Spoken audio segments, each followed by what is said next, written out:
Hi, everyone, and welcome back. It's Ingrid, your literary oracle. So, last month, May, we were reading The Art of Living with the End in Mind, Heartwood by Barbara Becker. Now, in case you didn't figure it out, the archetypes well, you might have maybe you figured out the death archetype because of the title of the book, obviously, but some people may not have also seen temperance in reading this particular book. Now, for me, this book was deeply reflective and very, very personal because since 2020, I have been dancing with this archetype of the death tarot frequencies because so many of my loved ones have passed since 2020, including my mom and my dad. And this book sort of reminded me to honor grief, honor grief. I'm going to be honest, halfway through reading this book, I had to put it away because I couldn't deal with the theme anymore that's woven in to this book, this theme of death, right? Transformation is something that happens to everyone, but when we're speaking of death, it sometimes feels like a finality because of the more um sort of reminder that we are all mortals here on earth. And so naturally, the death archetype is confronting. It confronts us in a lot of ways. But Becker reminds us that death is not the end. It's simply a threshold.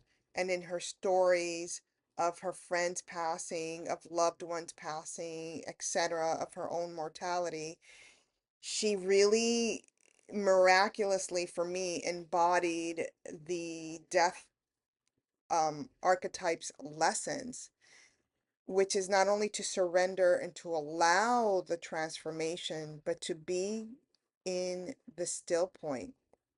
And there's something about the pacing of this book that allows you to be in the space of reflection, right? It's not a literary nonfiction book that sort of uh, goes really quickly for me. It was something that was very much paced because you had to honor the the death. You had to honor the experience somehow just in reading this book. So for me, uh, Becker really reflected a very mature and involved interpretation of the Death Tarot card.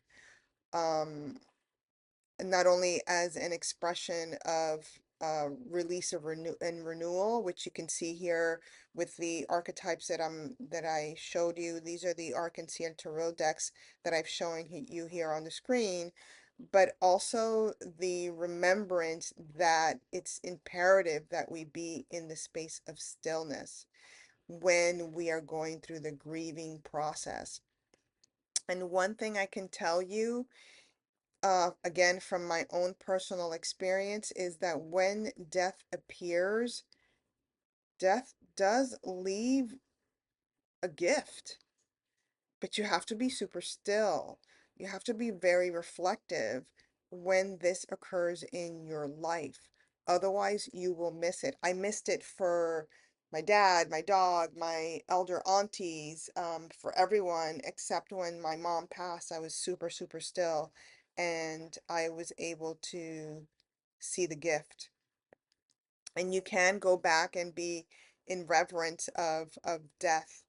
And I really think that the Heartwood book by Barbara Becker really shows you how to do that. The other tarot archetype that I felt was very strong in this book, and it actually surprised me, was temperance, harmony. And harmony has this vibration of things being a little bit out of control, out of our control, but there's also a knowing that there's just some sort of alchemical process behind the scenes. And this is really what temperance, the tarot archetype, expresses, as well as Heartwood. As Barbara Becker sort of narrates the book, Heartwood becomes a lesson in temperance, right? That still point, that ability to be completely quiet within your heart, within your soul, within your spirit, as death traverses through our lives.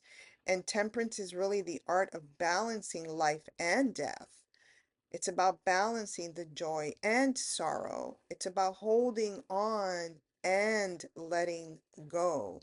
It's usually exemplified by this archetype of this angelic presence. It's almost like we have to let the angels do their magic, right? And when I was reading this book, it surprised me because Becker really captured that. She really captured the integrated, diverse layers of spiritual traditions um, into some sort of a cohesive path of compassion with presence, which is exactly what temperance is all about. Temperance's energy flows through her writing, and it's a call to a complete wholeness here. And yeah, it's I definitely recommend it for anyone who really is having a challenge grieving, or even having a challenge um sort of understanding this archetype of death and how it plays out in our lives, right? And in conclusion, the for me, this tarot journey with Heartwood was really about, and again, I'm speaking personally, it was almost like a spiritual pilgrimage through the archetype of death, through this archetype of the human experience of mortality. And I think this memoir um, was not only a book to remind us about the reverence we should have about dying, but also to remind us about the hope of living. Um, and that's echoed throughout the entire book. It's a book of not only self-discovery in relationship to death, but it's also a book about aligning ourselves with the cycles of life through harmony, even through nature.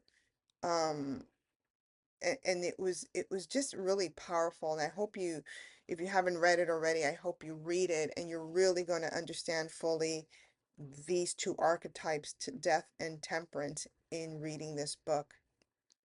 For a more in-depth literary analysis of my um, sort of book review here, I'm going to provide a link. It's going to take you to my blog, where I give a different type of sort of book review in a more literary context, and incorporating again the death card, death tarot card, and tarot. So I hope you get an opportunity to read that. Let's go on to the next slide, and I am going to introduce to you the book we're reading for June. Here we go. We are reading for the month of June Isabel Allende's The Japanese Lover.